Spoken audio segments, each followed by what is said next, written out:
The Goralish had watched over the galaxy for eons, silent observers and occasional interveners when the need arose. To them, the universe was a delicate balance of energy, matter, and intention.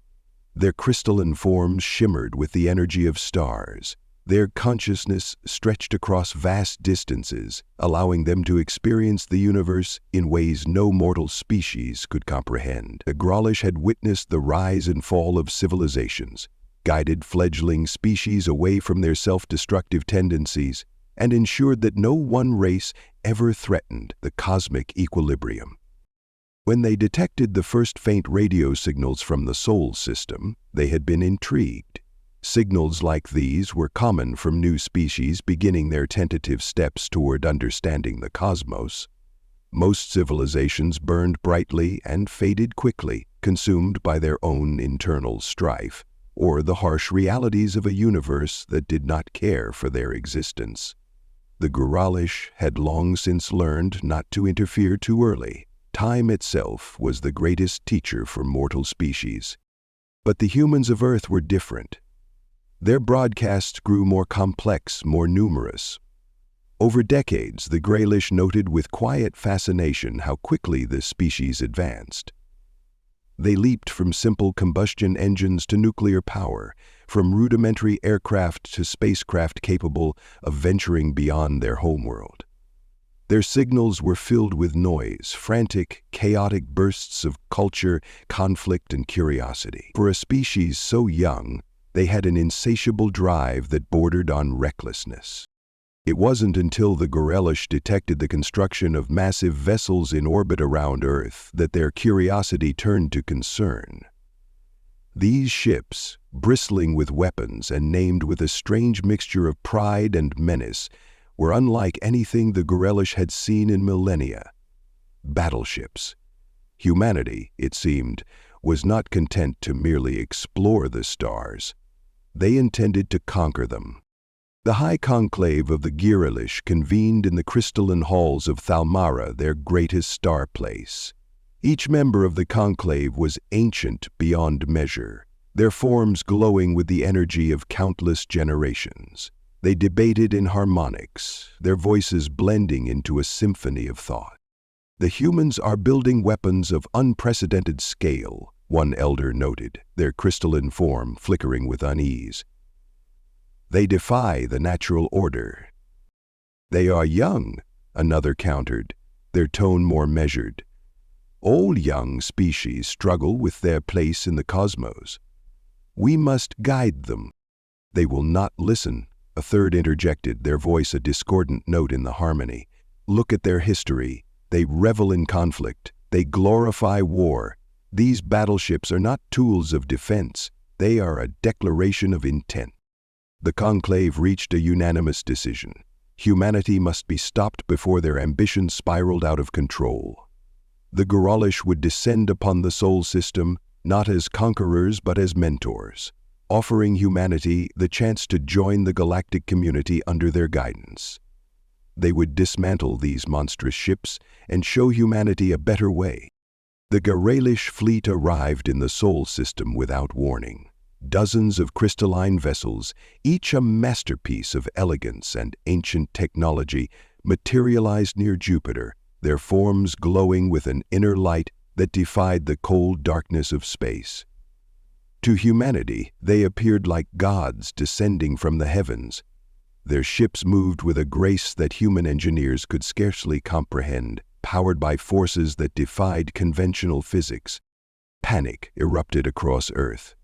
Every telescope and sensor array lit up with readings that confirmed the unthinkable. Aliens had arrived. Governments scrambled to respond, their militaries placed on high alert. The United Nations convened an emergency session, while the media whipped the global population into a frenzy. The question on everyone's mind was simple: what do they want? The answer came swiftly. The Goralish broadcast their message directly into the minds of Earth's leaders, bypassing all technology. It was a sensation unlike any other. A voice that resonated not in the ears, but in the soul, carrying with it a sense of profound wisdom and power. "Children of Sol," the voice began, harmonious and commanding, "we are the Gralish, custodians of the galaxy. For eons, we have watched over the fragile balance of life, ensuring that no one species disrupts the harmony of the cosmos.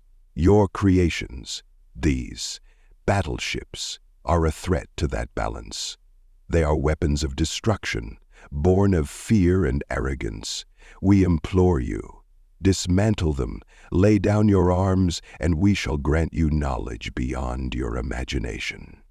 But only if you choose the path of peace." The leaders of Earth were stunned. For a brief moment, there was hope that this could be the dawn of a new era, a chance for humanity to ascend beyond its petty conflicts and join a greater galactic community. But that hope was quickly tempered by suspicion. The Gralish, despite their eloquence and apparent benevolence, had made a demand that struck at the core of humanity's identity. Earth's response was measured but firm.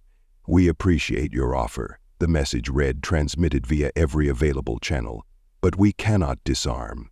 These ships you call horrors are our shield against the unknown. The universe is vast and dangerous, and we must be prepared to defend ourselves. If you come in peace, we welcome you, but if you seek to impose your will upon us, we will resist." The Gralish were shocked. In their long history, no species had ever dared to defy them so openly. Most fell to their knees in reverence, eager to accept the gifts of the elder race. Humanity, it seemed, was different. The conclave debated once more, their voices tinged with unease. Should they force humanity to comply, or would that risk becoming the very thing they sought to prevent? Before they could reach a consensus, the humans acted. The dreadnought Intrepid, humanity's most advanced battleship, powered its engines and set a course for the Gralish fleet. It was a massive vessel, its dark hull bristling with railguns, missile batteries, and experimental energy weapons. It moved with purpose, a defiant answer to the Gralish ultimatum. The first shots were fired by the Intrepid. A salvo of tungsten slugs accelerated to near-light speeds. The projectiles tore through the void, impacting one of the Gralish ships with devastating force. The crystalline vessel shattered, its elegant form disintegrating into a cloud of glowing fragments. For a moment, the Gralish were paralyzed by disbelief. This was not how it was supposed to go. The battle that followed was unlike anything the Sol system had ever witnessed. The Gralish retaliated with waves of energy that bent space and time, their weapons designed not to kill, but to incapacitate. Yet humanity's battleships were built for war, their shields absorbing the onslaught, while their weapons unleashed relentless fury. Railguns and missiles tore through the Gralish fleet, each impact a declaration of humanity's unwillingness to be cowed. The Gralish fought valiantly, their ships weaving through the chaos with otherworldly grace. But for all their sophistication, they were unprepared for the raw, brutal efficiency of human warfare. Humanity fought with a ferocity born of desperation, their commanders exploiting every weakness, their crews refusing to yield. Hours passed, and the battlefield near Jupiter became a graveyard of shattered ships and glowing debris. The Gralish, their fleet decimated, finally called for a retreat. Their remaining vessels fled the system, their once proud forms dimmed and broken. As the last of the Gralish ships vanished into the void, humanity stood victorious. But the cost was immense.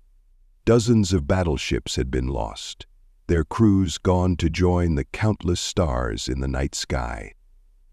Earth mourned their dead, even as they celebrated their defiance. In the halls of Falmara, the High Conclave convened once more. Their harmony was gone, replaced by discordant whispers of fear and uncertainty. Humanity had proven that they were not to be underestimated. They were a young species, reckless and flawed, but their resolve was unshakable. The Greylish, for the first time in their ancient existence, faced a choice they did not know how to make. The Greylish High Conclave gathered in the radiant core of Thalmara, their largest and most ancient starplace. The shimmering crystalline walls hummed faintly, resonating with the emotional turmoil of the gathered elders. For the first time in countless millennia, the Greylish were uncertain. Their forms, usually radiant and steady, flickered with shifting hues that betrayed their inner conflict. The defeat at the hands of humanity had left an indelible mark on their collective psyche. Their enemies had been young, crude by the standards of the galaxy, but their actions spoke volumes. Humanity's defiance was not born of malice or arrogance, but of something deeper, an instinctual drive for survival. It was a force the Greylish had long since forgotten, their own existence elevated beyond such base concerns. For eons, their interventions had been met with awe, reverence, and submission. But humanity had shattered that illusion with their weapons of kinetic fury and the unyielding will of their species. The idea of natural selection was now a fad tale of scientific fantasy and practical necessity. The symphony of thought among the conclave shifted uneasily as they debated their next move. There were voices of reason, those who argued that humanity's potential could still be harnessed with patience and understanding. But there were others, voices hardened by fear and anger, who insisted that this defiance could not go unpunished. To allow humanity to continue unchecked would risk the balance of the galaxy itself. The memory of the shattered crystalline vessels, their once pristine forms reduced to debris drifting near Jupiter, haunted them. Amidst the debate, one elder, known as Aerolith, spoke with a clarity that pierced the chaotic symphony. Aerolith was among the oldest of the Greylish, their crystalline lattice glimmering with the accumulated wisdom of billions of years. Their voice carried the weight of countless decisions, some glorious and others regrettable. Humanity is unlike any species we have encountered, Aerolith began, their tone both somber and curious. They are flawed, yes, violent and reckless, but they possess a resilience that we cannot ignore. To destroy them would be to extinguish a spark of potential that may one day outshine even our own light. A nation for destruction, another elder interjected, their voice sharp and resonant. They are already building weapons that could annihilate entire worlds. What happens when they turn those weapons against us, against the galaxy? Aerolith's glow dimmed slightly, a sign of contemplation. What happens if we push them further? Our actions have already defined us in their eyes. They see us not as guides but as tyrants. Their resistance was not born of hatred, it was born of fear. They fight because they believe their survival depends on it. The conclave fell silent, the weight of Aerolith's words settling over them like a shroud. The elder's argument was compelling, but it raised a troubling question. Had the Greylish, in their arrogance, driven humanity to become the very threat they feared?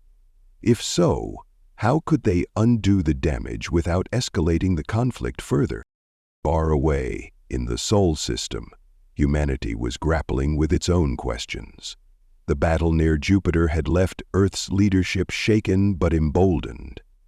For the first time, humanity had faced a superior force from beyond their world, and survived. The loss of so many lives weighed heavily on the United Terran Navy and the governments of Earth, but the victory had sparked a sense of unity that had been absent for decades. The battered remnants of the fleet returned to Earth orbit, their hulls scarred but their crews triumphant. The dreadnought Intrepid, its blackened surface a testament to the ferocity of the battle, became a symbol of humanity's resilience. The ship was greeted with a hero's welcome. Its captain, Admiral Rebecca Hayes, hailed as the savior of Earth. But behind the celebrations lay an undercurrent of uncertainty. The Greylish had retreated, but they were far from defeated. Humanity's leaders knew that the elder species would not simply forget what had happened. In a fortified complex beneath the surface of Earth, the United Terran Council convened to discuss their next steps. The room was filled with the highest-ranking officials from every major nation, their faces etched with a mixture of relief and dread. The Grealish had revealed themselves to be both powerful and vulnerable, and now humanity had to decide how to proceed. Admiral Hayes stood at the center of the room, her presence commanding. She had been thrust into the spotlight after the battle, her decisive leadership earning her the respect of her peers and the adoration of the public. But the weight of her newfound fame was a heavy burden. She had seen the Galactic up close, had felt the raw, unearthly power of their weapons. Despite the victory, she knew humanity was playing a dangerous game. "We can't assume they're gone for good," Hayes said, her voice firm. "The Greylish are ancient. They've seen more than we can imagine. They retreated because we caught them off guard, but they'll adapt. They'll come back, and next time, they'll be ready." "And what do you propose we do?" one of the counselors asked, their tone skeptical. "We barely survived the first encounter. If they return with an even larger force, we may not be so lucky." Hayes looked around the room, her gaze steady. "We prepare, we learn from this battle, improve our defenses, and build more ships. We can't rely on luck. If the Greylish want to dictate our future, we have to make it clear that humanity won't bow to anyone." The room erupted into a flurry of arguments. Some agreed with Hayes, insisting that humanity needed to double down on its military capabilities. Others argued for diplomacy, pointing out that the Galactic had offered knowledge and peace before the conflict began. Perhaps there was still a chance to reach an understanding, but Hayes knew better. The Galactic weren't gods. They were beings with their own agendas and limitations. They had underestimated humanity once, but they wouldn't make that mistake again. Diplomacy might buy time, but it wouldn't guarantee survival. The only language the Galactic seemed to understand was strength. While Earth debated its future, the Galactic fleet regrouped in a distant star system, far from the prying eyes of humanity. The surviving ships were a shadow of their former glory, their crystalline forms dimmed and fractured. The loss of so many vessels had shaken the Galactic to their core, but it had also sparked something they had not felt in eons: urgency. Aerolith and the other elders stood at the heart of their damaged flagship, gazing out at the wreckage of their fleet. The sight was a painful reminder of their failure, but it also served as a catalyst for reflection. The Galactic had long believed themselves to be the arbiters of the galaxy, their wisdom and power unmatched. But humanity had proven that even the mightiest could be humbled. "Have we grown complacent?" one elder asked, their voice tinged with sorrow. "For so long, we have relied on the strength of our technology and the weight of our legacy. But humanity has shown us that neither is infallible." Aerolith nodded slowly, their glow subdued. "Perhaps it is time we reconsider our role in the galaxy. We have always acted as shepherds, guiding younger species toward what we believed was the right path. But who are we to decide their fate? Have we truly listened, or have we only imposed our will?" The question lingered in the air, unspoken but deeply felt. The Galactic, for all their wisdom, were beginning to see the limits of their understanding. Humanity's defiance had shattered their perception of the galaxy's natural order, forcing them to confront uncomfortable truths about themselves. As the Galactic deliberated, humanity pressed forward. The shipyards of Earth and its colonies worked tirelessly to repair the fleet and construct new vessels. Scientists and engineers analyzed the wreckage of the Galactic ships, hoping to unlock the secrets of their advanced technology. The United Terran Navy expanded its ranks, recruiting thousands of new personnel eager to defend their world. But beneath the surface of this rapid militarization lay a deeper question. What kind of future was humanity building? The Goralish had called their battleships metal horrors, and while humanity saw them as symbols of strength, there was an undeniable truth to the elder species' words. These ships were not tools of exploration or progress. They were instruments of war. Admiral Hayes found herself grappling with this paradox as she oversaw the fleet's reconstruction. She believed in humanity's right to defend itself, but she couldn't ignore the cost. Each new battleship was a reminder of the lives lost, the resources consumed, and the path humanity had chosen. Was it a path toward survival, or one toward destruction? In the depths of space, the Goralish began to prepare their response, but this time, their approach would be different. Ariolith had convinced the Conclave to abandon their arrogance and seek understanding. If humanity was to be their equal, then they would engage as equals, not as gods descending from the heavens, but as beings willing to learn as much as they taught. The next encounter would not be a battle, it would be a test, not just for humanity but for the Gralish as well. The outcome would determine the future of both species and perhaps the fate of the galaxy itself. The icy vacuum of space stretched endlessly before the Vanguard, the newest and most advanced dreadnought of the United Terran Navy. Its hull gleamed with a stark metallic sheen, a testament to humanity's relentless ingenuity and determination. Inside the ship, a sense of anticipation gripped its crew. They were the spearhead of humanity's latest effort to secure ethical persuasion against the world's safe resting. For the first time since the conflict with the Goralish, the ship was a statement as much as it was a vessel, a declaration that humanity would not cower in its cradle. Admiral Rebecca Hayes stood on the bridge, her eyes fixed on the expansive viewscreen that displayed the shimmering void ahead. The Vanguard had been designed as a masterpiece of war, bristling with weaponry and shielded by the most advanced technology humanity could muster. It was a ship of the future, the culmination of lessons learned from the Battle of Jupiter and countless sleepless nights spent analyzing the Gralish threat. "Admiral, we're approaching the designated coordinates," said Commander Alex Chen, her second in command. His voice carried a mixture of professionalism and tension. The crew had been briefed on their mission, but the weight of the unknown bore heavily on everyone. "Slow to sublight," Hayes ordered. "Deploy long-range scanners and bring weapons systems online. I want a full scan of the surrounding area." As the Vanguard dropped out of faster-than-light travel, the surrounding stars seemed to reassert their positions, the vastness of space enveloping the ship like a cold embrace. The crew worked quickly, their hands gliding over consoles as data poured in from the ship's sensors.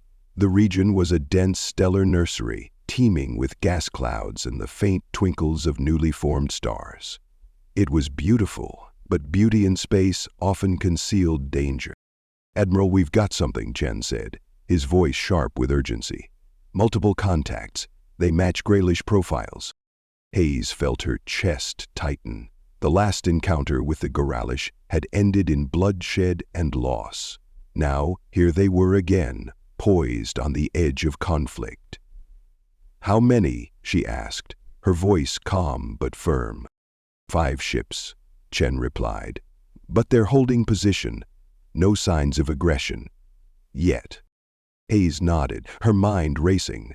The Goralish had made no secret of their disdain for humanity's militarization. Their arrival here could mean any number of things. Were they here to negotiate, to intimidate, or to finish what they'd started? "Open a channel," Hayes ordered. "Let's see what they want." A moment later, the bridge's view screen shifted, replaced by the shimmering image of a Gralish vessel. Its crystalline form glowed with an otherworldly light, refracting the surrounding starlight in dazzling patterns. The ship seemed alive, its surface rippling faintly as if responding to unseen forces. Then, a voice echoed through the Vanguard's systems.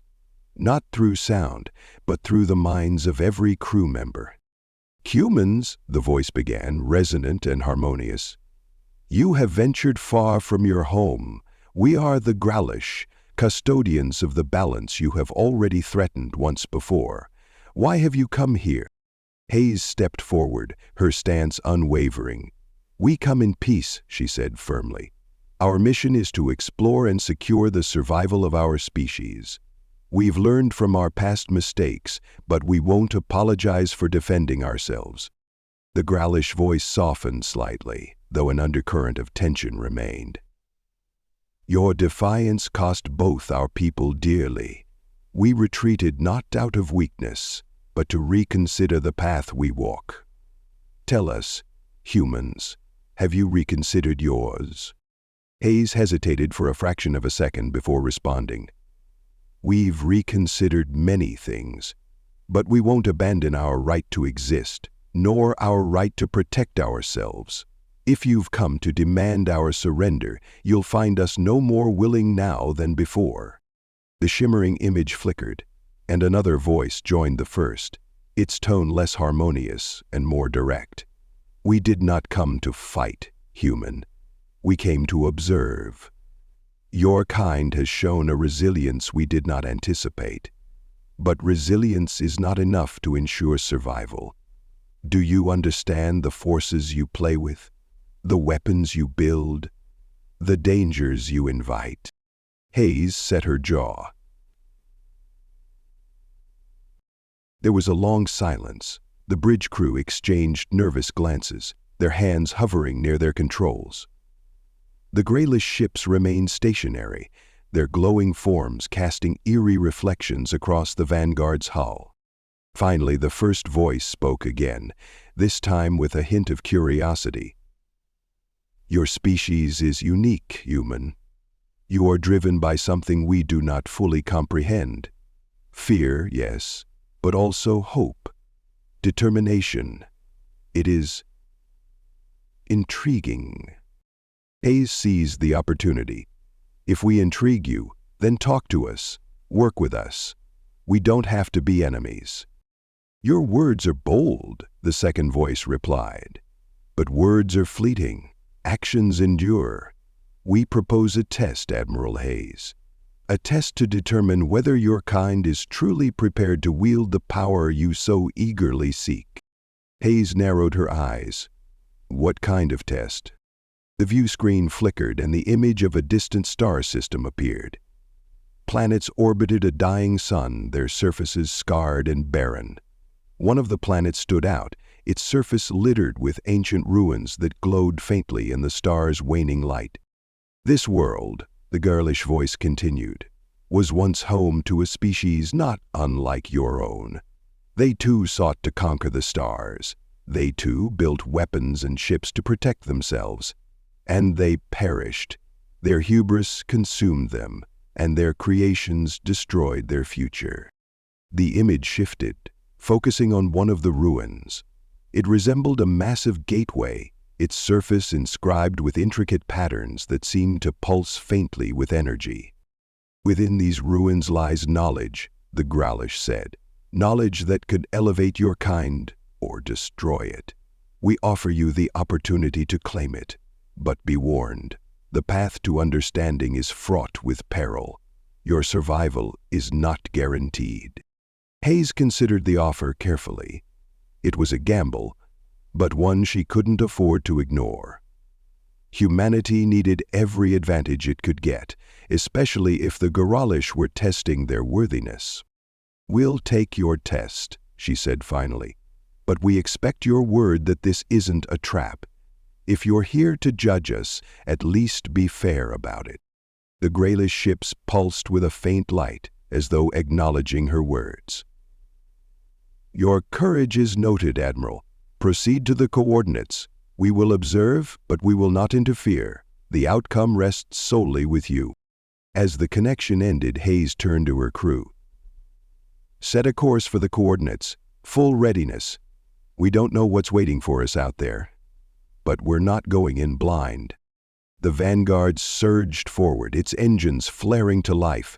The crew worked with a renewed sense of purpose, their nervous energy channeled into preparation.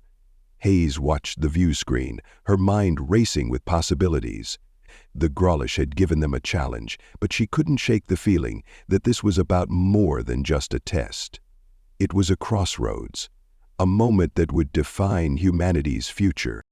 As the ship approached the ruined planet, the faint glow of the ancient gateway became visible. It loomed like a sentinel, its inscrutable patterns casting eerie shadows across the barren landscape. Hayes felt a chill run down her spine.